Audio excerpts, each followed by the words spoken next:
Hello family, good morning. কেমন আছো তোমরা সকলে? আশা করছি তোমরা সকলে আছো অনেকটাই ভালো। তোমাদের আশীর্বাদ আর ভালোবাসায় আমরাও কিন্তু বেশ ভালোই রয়েছি। তো সকাল সকাল ব্লগটা আজকে স্টার্ট করছি বর্মশাই বেরিয়ে যাওয়ার পর।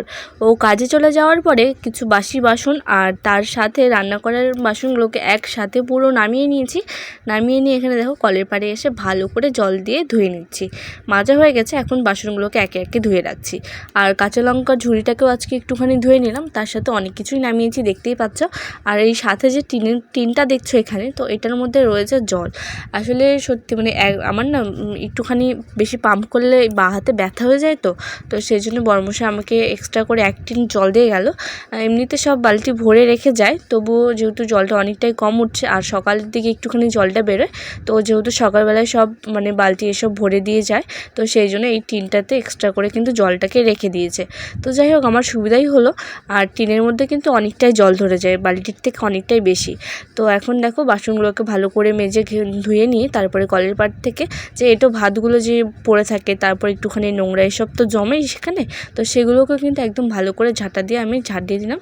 আর এখানে দেখো 1 বালতির মতো জল এখনও রয়েছে টিনটার মধ্যে, যেহেতু অনেকটাই জল ধরে বললামই, যেহেতু টিনের স্পেসটা অনেকটাই বড়। আর এখন দেখো ভালো করে এদিকটা ঝাড় দিয়ে নিয়ে এখন বালতিতে যতটুকু জল ধরে, তারপরে দেখলাম যে অনেকটাই বেশি হচ্ছে, সেই জন্য ঝাঁটাটাকে ভালো করে ধুয়ে আবার জায়গায় রেখে দিলাম। তারপরে বাসন কটাকে নিয়ে এসে এখানে দেখো গ্যাসের মধ্যে আজকে ভাত করা হয়েছিল, তো সেই জন্যে গ্যাসটাকে ভালো করে পরিষ্কার করে মুছে দিচ্ছি। আর আজকে না এই চুলোগুলোকে নামাতে একদম মনে নেই, সেই জন্য কিন্তু চুলোগুলোকে আজকে আবার পরিষ্কার করা হলো না।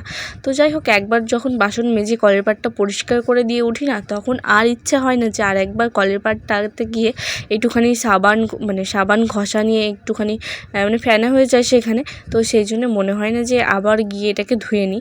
আর যেহেতু জলটা পড়ে ওখানে জমে যায় সেই জন্য। আর এখানে দেখো চায়ের পাত্রটা আর এখানে টুলটাকে কিন্তু ভালো করে রেখে দিলাম। তারপরে আমি একটুখানি পিসির বাড়িতে যাব, তো সেই জন্য ভাবলাম যে সব কাজগুলো করে দিয়ে চলে যাই, যেহেতু বাড়িতে থাকবো না। বাড়িতে থাকলে টুকটাক করে না এদিক ওদিক করা যায়, কিন্তু না থাকলে কাজগুলো একবারে সেরে নিয়ে যাওয়াই ভালো, তাই না?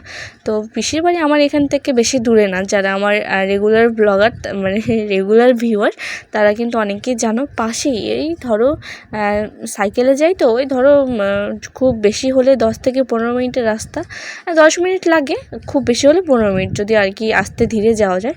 তো আমি তো খুব একটা ধীরে বা খুব একটা জোরে যাই না, তো আমার ওই ধরো 10-12 মিনিট মতো লাগে, এর থেকে বেশি লাগে না। আর রাস্তাটা একটুখানি খারাপ, তো নাহলে কিন্তু আরও তাড়াতাড়ি যাওয়া যেত আর কি।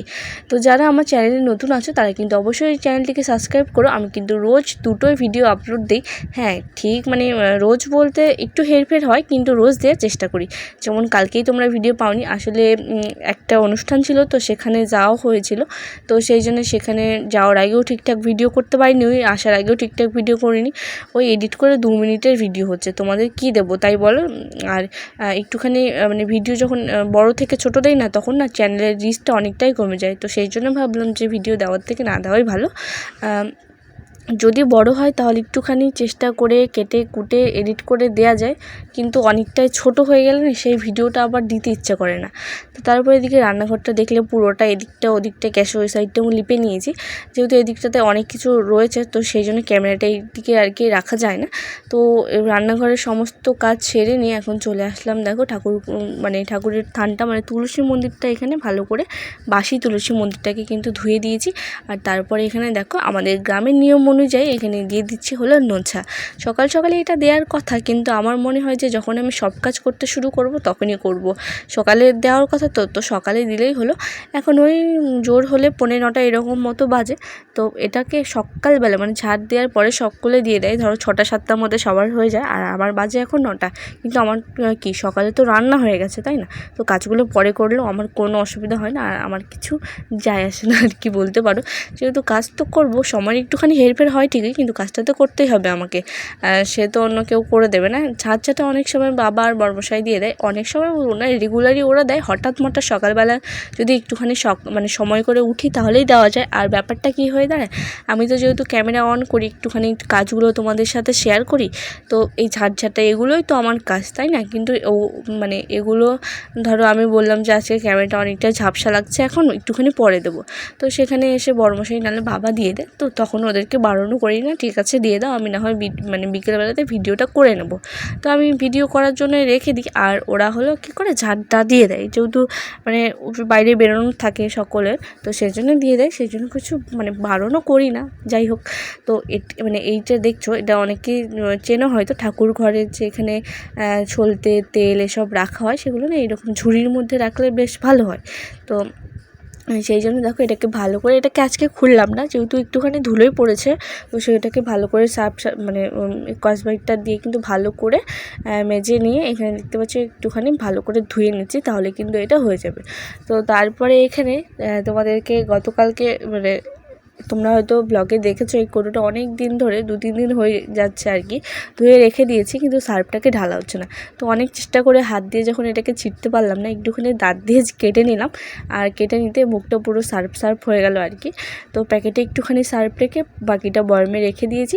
আর এখানে দেখো বিছানার চাদরটাকে তুলে নিয়েছি। আসলে সাদা জিনিস তো একটুতেই নোংরা হয়ে যায়, যদিও সেরকম নোংরা হয়নি, তবু ইচ্ছে হলো যে চেঞ্জ করে নিয়ে, ওই 1 সপ্তাহ মতো তো হয়ে গেল বলো বিছানার চাদরটা।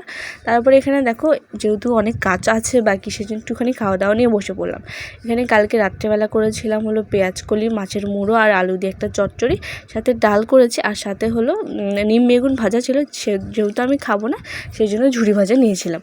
তারপরে এদিকে দেখো স্নান করে নিয়েছি, আর সাথে হলো বিছানার চাদর এগুলো যা যা ছিল সব কিছুকে কিন্তু কেচে নিয়েছি। তো প্রিয়া বলেছিল যে শাড়ি পরে একটা ভিডিও করতে, তো সেই জন্যই তোর জন্যই ভিডিওটা স্পেশালি মানে করা। আসলে ব্যাপার হলো আমরা তো শাড়ি এমনিতে বাড়িতে রেগুলার পরি না, তার উপরে এই শাড়ি পরে এই ক্যামেরার সামনে আসা। তো এমনিতে যদি মানে নাইটি পরে যেমন অনেক ওড়না নিয়ে এসব ঠিকঠাক করে নিয়ে আসতে হয়, কারণ মানে এটা আমার ঠিক পছন্দ না। অনেকে আছে যারা মানে ইউটিউবে তাড়াতাড়ি ওঠার জন্য নিজেকে মানে কত নিচে নামিয়ে দিয়েছে, তো সেটা আমার একদমই পছন্দ না। এই যে এতদিন ধরে ভিডিও করে যাচ্ছে, কষ্ট করে যাচ্ছে, কিন্তু তারা যদি মানে দুটো যদি খারাপ ভিডিও করে, সেটাতেই সে অনেক বেশি আরও মানে তাড়াতাড়ি উপরে উঠে যায়। তো আমার দরকার নেই, যেইভাবে এগোচ্ছি সেইভাবে এগোলেই আমার হবে আশা করি। আর একটুখানি এগিয়ে গেলে আমি আমার মানে ইয়েতে পৌঁছে যাব আর কি। তো যাই হোক, এখানে আমার ঘোমটাটা নিলে আশা করি বেশি ভালো লাগতো, কিন্তু কি করব বলো, যেহেতু অভ্যেস নেই শাড়ি পরে এসব কাজ করার, তো সেই জন্য আজকে কিন্তু অনেক কষ্ট করে আমি শাড়িটা পরে ক্যামেরার সামনে এসেছি আর কি। সত্যি মানে আমরা যারা ভিডিও করি না, তাদেরকে অনেক কিছু মাথায় রেখে এই ক্যামেরার সামনে আসতে হয়। আর যারা নিজের শরীর রেখে মানে উপরে উঠতে চায়, তাদের কথা না হয় বাদই দিলাম, কারণ তাদের মেন উদ্দেশ্যটাই এটা যে তারা যত নিচে নামবে সোশ্যাল মিডিয়া তাদেরকে তত উপরে ওঠাবে, আর মানে তত তাড়াতাড়ি সে তার লক্ষ্যে পৌঁছে যাবে আর কি। তো তাড়াতাড়ি পৌঁছানোর আমার কোনো দরকার নেই, যেইভাবে এগোচ্ছি সেইভাবে এগোতে চাই।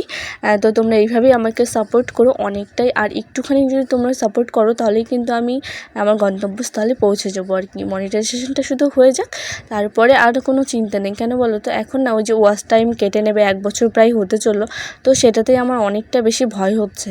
তো এই যে শাড়িটা দেখছো, চারদিক থেকে মানে ভালো করে ঢেকে নিয়ে এই ক্যামেরার সামনে আসছি, কিন্তু এই যে বারবার হালতে হচ্ছে, বারবার তাতে শাড়িটা একটুখানি নড়াচড়া করছে, তো সেটাই একদম মানে কি বলবো, আর হয়তো আমি এইভাবে আসতে পারবো না। ইচ্ছে হলো, অনেককেই দেখি যে শাড়ি পরে ভিডিও করে, কি সুন্দর সাজিয়ে গুছে, কিন্তু যেহেতু আমাদের অভ্যেসটা নেই না, মানে আমার অভ্যেসটা নেই, সেই জন্য কিন্তু অনেকটাই মানে কেমন জানি লাগে। তো শাড়িটা পরলাম কারণ পিসির বাড়িতে যাবো বললাম, তো ওই কাছে শুধু সাইকেলটা নিয়ে বেরোলেই পিসির বাড়িতে পৌঁছে যাবো। যেহেতু সাদা জিনিস, তাই একটুখানি চেক করে নিলাম যে একটুখানি মানে ধুলো টুলো এটার মধ্যে লেগে আছে কিনা। তো যাই হোক, অনেক কষ্ট করে আজকে কিন্তু একটুখানি শাড়ি পরে তোমাদের সামনে আসলাম। আর কেমন লাগছে অবশ্যই কিন্তু কমেন্ট করো। ওই পুজো আচরা লাগলেই কিন্তু একদম মানে আমার এই শাড়িটার একটুখানি পরা হয়, তাছাড়া তো একদমই পরি না। তো এদিকে বিছানার চাদর মেলে দিয়েই গেছিলাম হলো পিসির বাড়ি, আর এখন সময় সন্ধ্যা 6টা মতো বাজে। তো পিসি আবার বাড়িতে গিয়ে আমাকে একটা মুরগি কেটে দিয়েছে দাদা, একদম মাংস কেটে দিয়েছে। তো এখানে আমি সব যা যা লাগবে সেইগুলো কেটে নিয়েছি। আর এখানে দেখো মুরগিটা দাদা একদম পিস পিস করে কেটে দিয়েছিল, একদম ধুয়ে দিয়েছিল বলতে পারো। তবু আমি বাড়িতে এসে একটুখানি ধুয়ে নিলাম যেহেতু ক্যারি ব্যাগে ছিল। তো তারপরে এখানে দেখো প্রেশারে আজকে প্রেশারে করব, যেহেতু চিকেন না দেশি মুরগি। তো এখানে দেখো একটুখানি সর্ষের তেল দিয়ে দিলাম। আর দেখেছো সর্ষের তেল আর এটা কখন ঠিক এখন মিশে যাবে হয়তো, কিন্তু তখন একদম আলাদা লাগছিল। তো তেলের মধ্যে একটুখানি জিরে ফোড়ন দিয়ে দিয়েছি, আর তার সাথে এখন দেখো কাঁচা লঙ্কাগুলোকে দিয়ে দিলাম। একদম গায়ে গায়ে করব, খুব একটা রসা ঝোল করব না, তো সেই জন্য একটুখানি বাটনা দেবো না, তো সেই জন্য। তো এখানে দেখো পরপর রসুন পেঁয়াজ এগুলোকে দিয়ে দিয়েছি, আর টমেটো দিয়ে দিয়েছি একটা। আর তার সাথে কিন্তু এখানে লবণ দিয়ে এখন ভালো করে পেঁয়াজটাকে আমি ভেজে নেব।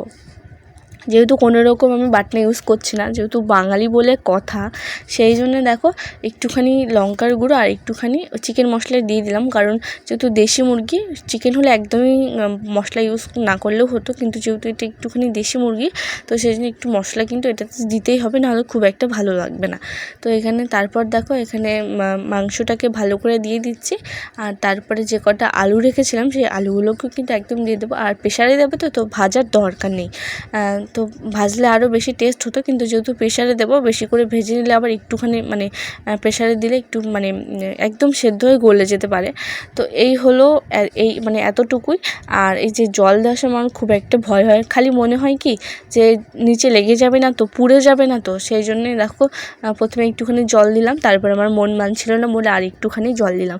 আর এখনও ওই প্রেশারে 6-7টা মতো সিটি দিয়ে দিলে কিন্তু একদম কষানো তো হয়ে গেছে, শুধু সিটি দিয়ে নিলেই কিন্তু ওই 6-7টা মতো সিটি লাগবে।